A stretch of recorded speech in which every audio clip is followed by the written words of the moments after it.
छत्तीसगढ़ के बीजापुर में पत्रकार मुकेश चंद्राकर की हत्या से जुड़े मामले में एक बड़ी जानकारी सामने आई है। एसआईटी ने इस हत्याकांड के मुख्य आरोपी सुरेश चंद्राकर को हैदराबाद से गिरफ्तार कर लिया है। एसआईटी टीम इस मामले में सुरेश चंद्राकर से पूछताछ कर रही है।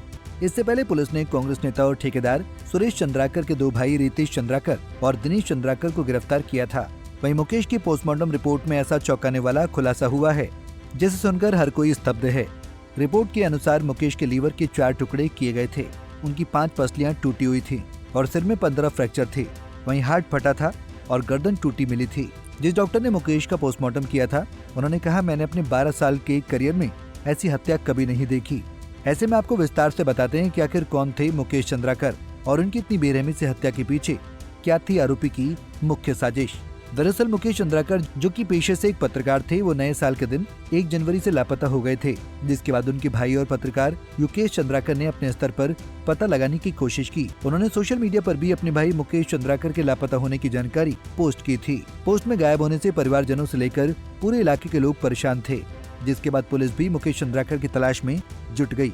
3 दिन की तलाश के बाद मुकेश का शव 3 जनवरी को ठेकेदार सुरेश चंद्राकर की प्रॉपर्टी स्थित सेप्टिक टैंक से बरामद किया गया, जिसके बाद मामले की तफ्तीश करते हुए पुलिस को पता चला कि शहर के ही ठेकेदार सुरेश चंद्राकर ने उन्हें उठा लिया था। सुरेश चंद्राकर ने ही मुकेश को मारकर अपने फार्म हाउस के सेप्टिक टैंक में डालकर उसे सीमेंट से बंद करा दिया था। अब ऐसे में सवाल ये उठता है कि आखिर सुरेश चंद्राकर की मुकेश चंद्राकर से ऐसी क्या दुश्मनी थी कि उसने इतनी बेरहमी से मुकेश को जान से मारकर टैंक में चुनवा दिया। तो आपको बता दें कि सुरेश चंद्राकर ने क्यों की हत्या। युवा पत्रकार मुकेश चंद्राकर ने आरोपी सुरेश चंद्राकर द्वारा बनाई गई सड़क में भ्रष्टाचार किए जाने का खुलासा किया था। जानकारी के मुताबिक ठेकेदार सुरेश चंद्राकर को बस्तर में 120 करोड़ की सड़क बनाने का ठेका मिला था, जिसमें कथित भ्रष्टाचार के आरोप में पत्रकार मुकेश की खबर के बाद ठेकेदार के खिलाफ सरकार ने जांच का आदेश दे दिया था, जिसके बाद से ठेकेदार और पत्रकार के मध्य अनबन होने लगी थी।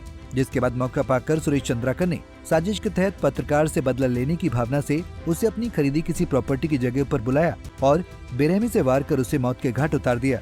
आपको बता दें कि मुकेश चंद्राकर की हत्या में पुलिस को मिली जानकारी के अनुसार जो तथ्य सामने आए हैं वो बेहद ही चौंकाने वाले हैं। मुकेश चंद्राकर की हत्या में क्रूरता की सारी हदें पार कर दी गई हैं।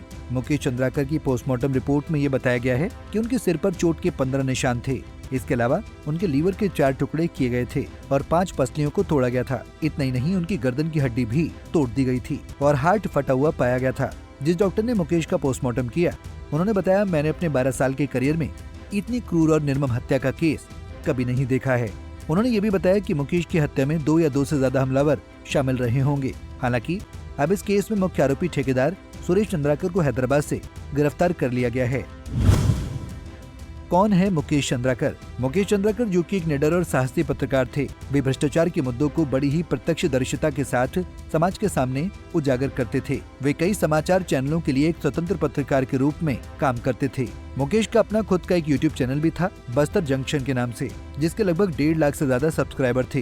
वहीं मुकेश चंद्राकर अपनी बेबाक और निर्भीक पत्रकारिता से बस्तर के लोगों के दिलों में खास जगह बना चुके थे। उन्होंने बस्तर के आदिवासी समाज के अधिकारों, विकास योजनाओं में भ्रष्टाचार, नक्सल समस्या और प्रशासनिक लापरवाहियों को लेकर हमेशा सच्चाई को उजागर किया है। उनकी रिपोर्ट्स ने कई बार प्रशासनिक अधिकारियों की पोल खोलकर रख दी है। क्षेत्रीय प्रशासन और शक्तिशाली लोगों को उन्होंने कटघरे में लाकर खड़ा किया है। इसके साथ ही मुकेश चंद्राकर ने बस्तर के ज्वलंत मुद्दों को हमेशा प्रमुखता से उठाने का काम किया है। वे आदिवासियों के हक, नक्सल समस्या के समाधान और क्षेत्रीय विकास से जुड़े अनियमितताओं के खिलाफ हमेशा खड़े रहे हैं।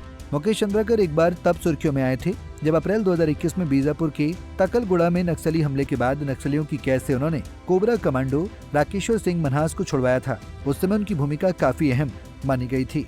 फिलहाल इस मामले में पुलिस व प्रशासनिक दोनों निगरानी बनाए हुए हैं। साथ ही मुकेश के परिवार को न्याय दिलवाने का आश्वासन भी दिया गया है।